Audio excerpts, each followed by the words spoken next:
ಒಂಟಿ ನಾನು ಮರಗಳೇ,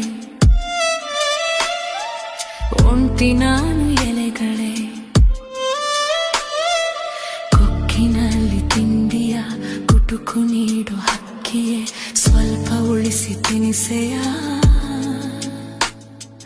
ನನಗೂ ಹಸಿವಿದೆ.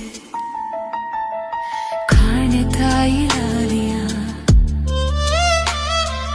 ಕಾಣೆ ತಂದೆ ಪ್ರೀತಿಯ.